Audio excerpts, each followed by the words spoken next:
नमस्कार, मी फराह खान. तुम्ही बघताय महाराष्ट्राचा number 1 Marathi news channel news 18 Lokmat. आणि बुलेटिनच्या सुरुवातीला एक मोठी बातमी आहे शेजारच्या पाकिस्तानमधून. पाकिस्तानमध्ये एक ट्रेनच हायजॅक करण्यात आली होती. क्वेटामधून पेशावरकडे निघालेली जाफर एक्सप्रेस दहशतवादी संघटना फुटीरतावादी संघटना बलूच लिबरेशन आर्मीने हायजॅक केली.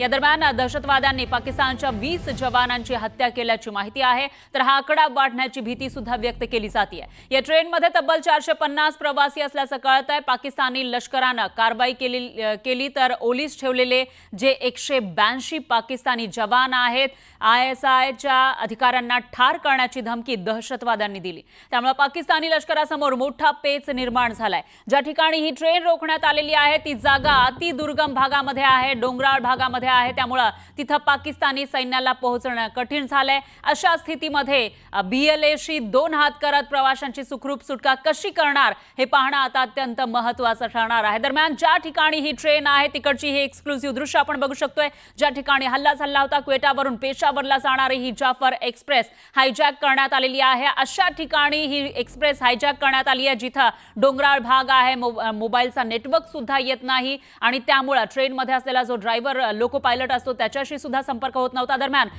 जे BLA आहे बलुचिस्तान लिबरेशन आर्मी फुटीरतावादी संघटना त्यांचे दहशतवादी आपल्याला तिथे दिसतायत आणि त्याचबरोबर जे प्रवासी होते त्यांना मात्र ओलीस ठेवण्यात आले. दरम्यान या विषयी अधिक माहितीसाठी आपले प्रतिनिधी प्रशांत लीला रामदास हे आपल्या सोबत जोडले गेले आहेत. प्रशांत, काय सांगाल? काल या एक्सप्रेसला हायजॅक करण्यात आलेलं होतं. आता स्थिती नेमकी काय आहे? पाकिस्तान सरकारकडून आर्मीकडून काही हालचाली सुरू आहेत का? महत्वाचं म्हणजे जर बघितलं आपण ज्या पद्धतीने माहिती मिळते पाकिस्तानमध्ये बलुचिस्तान आर्मीच्या वतीने त्यातून कारवाई करण्यात आली होती आणि त्यांनी थेट जाफर एक्सप्रेस जे आहे जे कराचीला जाणार होते ती पूर्ण हायजॅक केली. हायजॅक केल्यानंतर साधारणतः 400 प्रवासी काल त्यामध्ये होते. त्यानंतर त्याच्यामधून खास म्हणजे सर्वसामान्य नागरिक होते त्यांना लिबरेशन आर्मीने सोडलेलं आहे.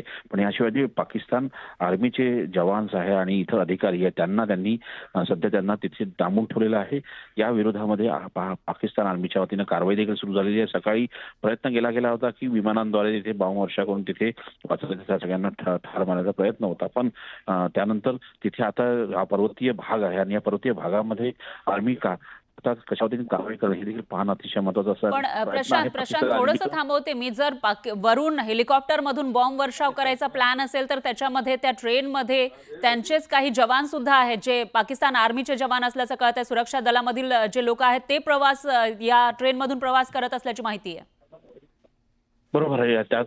त्यामुळे तो हा बॉम्बवर्षाव करण्याचा जो निर्णय आहे तो मागे घेण्यात आला आणि त्यानंतर प्रयत्न आहे की साधारणतः लवकरात लवकर तिथल्या जवानांना वाचवण्याचा प्रयत्न पाकिस्तान आर्मीच्या वतीनं केला जात आहे. स्टुडिओ निश्चितच प्रशांत, त्याच्यामुळे आता कशा पद्धतीनं यश येणार या ही जी हायजॅक झालेली ट्रेन आहे तिला सोडवण्यामध्ये, ओलीस ठेवलेल्या लोकांना सोडवण्यामध्ये ते बघावं लागेल. मात्र त्याचबरोबर काही जवानांची हत्या झाल्याची माहिती सुद्धा समोर येते. प्रशांत, याविषयी काय अधिक माहिती?